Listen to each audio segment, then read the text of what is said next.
स्थिति है कि हर दिन एक नया कुआं खोदना होता है पानी पीने के लिए।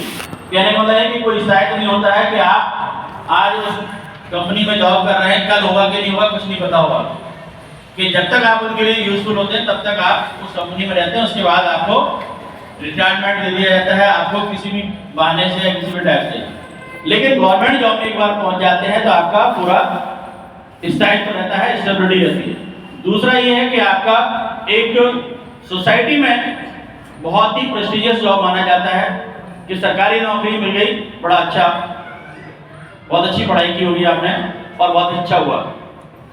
इसके अलावा आपका इसमें आपकी जिम्मेदारियां बढ़ती हैं तो आपका यानी वेतनमान भी बढ़ता जाता है। ये बहुत सारी वजह होती हैं जिसमें आपकी वजह से आप उसमें जाना चाहते हैं। लेकिन जितनी चाहत है ना उतना ही प्रतिस्पर्धा भी है, उतना ही कंपटीशन है। क्योंकि एक पहले कहावत थी ना कि एक अनार और 100 बीमार, ये भी कहावत बदल गई है। आप ये कह सकते हैं कि एक बीमार मतलब एक अनार और 1000 बीमार, मतलब कहने का मतलब है कि बहुत कम पोस्ट रहती है और कॉम्पिटिटर बहुत ज्यादा रहते हैं। मतलब 100 पोस्ट भी निकलती हैं तो देखा जाता है कि कम से कम 1-2 लाख फॉर्म भर गए। तो वहां पर आपकी प्रतियोगिता इसलिए ज्यादा है क्योंकि उसका इंपॉर्टेंस ज्यादा है। जो चीज कितनी कम होती है उसकी इंपॉर्टेंस उतनी ज्यादा बढ़ती जाती है।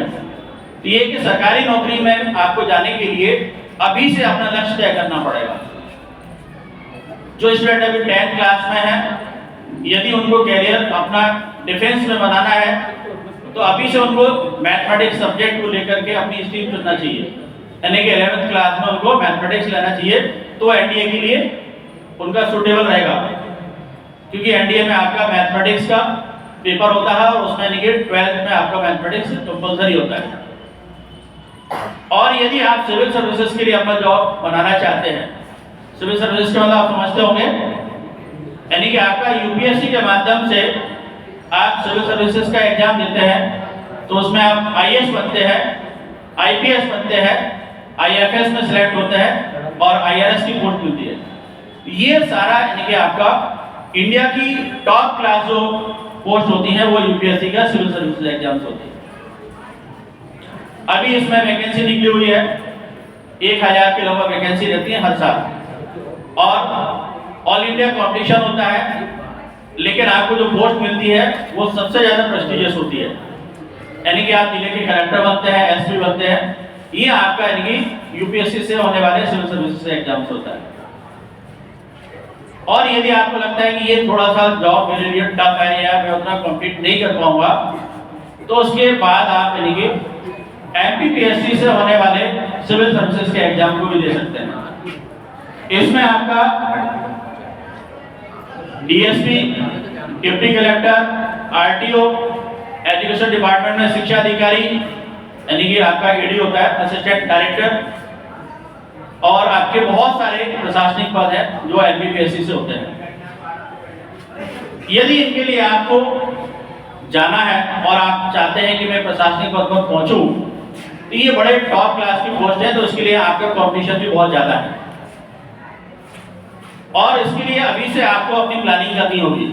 यानी कि 12th के बाद जैसे आप कॉलेज में पहुंचते हैं तो 3 साल का जो आपका ड्यूरेशन का मिलता है उसका सदुपयोग आप अपनी प्रतियोगी परीक्षाओं की तैयारी में लगा दीजिए। क्योंकि कॉलेज की पढ़ाई के साथ साथ में यदि आप ये 3 साल का पूरा यूटिलाइजेशन कर लेंगे तो जैसे ही आपका ड्यूरेशन कंप्लीट होता है तो आप यानी किसी भी कंपटीशन को फाइट करके सरकारी नौकरी में जा सकते हैं। और यह 3 साल आप कॉलेज की मस्ती कर सकते हैं, ये आपके ऊपर है। लेकिन 3 साल की कॉलेज की मस्ती पूरे लाइफ का स्ट्रगल है। और यदि 3 साल कॉलेज की पढ़ाई के साथ साथ में कंपटीशन की पढ़ाई कर ली तो पूरे जीवन भर ऐशो आराम। ये आपके ऊपर है कि आपको क्या करना है। तो यदि कॉलेज में पहुंच करके आप अपना अच्छा करियर बनाना चाहते हैं तो इन प्रतियोगी परीक्षाओं के बारे में जैसे मैंने आपको बताया यूपीएससी और पीएससी के लिए, इनके बारे में थोड़ा सा डिटेल और मैं कर देता हूं आपको। ये दोनों ही आपका एग्जाम जो होते हैं 3 स्टेज के एग्जाम होते हैं। फर्स्ट आपका प्रिलिमिनरी एग्जामिनेशन होता है, प्रारंभिक परीक्षा। उसके बाद आपका मुख्य परीक्षा, मेन एग्जामिनेशन, और थर्ड आपका इंटरव्यू। ये 3 टाइप के एग्जाम होते हैं और तीनों अलग अलग यानी कि स्टेज से आप गुजरना होता है आपको। तो सबसे पहले आपका प्रिलिमिनरी एग्जामिनेशन होता है, प्रारंभिक परीक्षा। इस एग्जामिनेशन में आपके 2 पेपर होते हैं और दोनों ही ऑब्जेक्टिव टाइप के होते हैं। एक पेपर आपका जनरल स्टडी का होता है और एक आपका सी सेट का होता है, यानी कि सिविल सर्विसेज एप्टीट्यूड टेस्ट का होता है।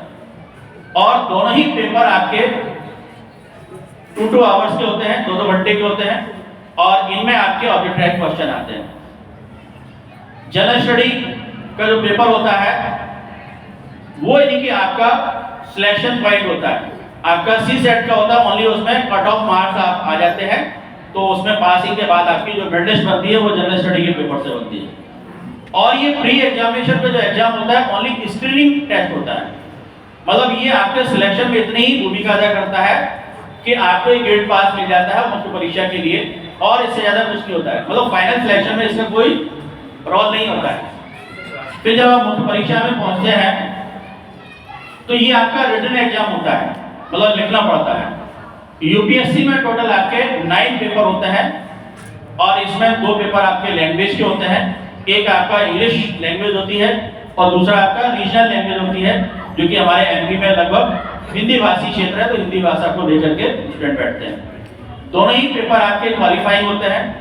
इसके बाद आपकी जो मेरिट लिस्ट बनती है वो आपका जनरल स्टडी और आपका ऐसे राइटिंग। जनरल स्टडी के 4 पेपर होते हैं और एक ऐसे राइटिंग का पेपर होता है, और एक कोई ऑप्शनल सब्जेक्ट आपको चुनना पड़ता है और उस ऑप्शनल सब्जेक्ट के 2 पेपर होते हैं। इस तरह से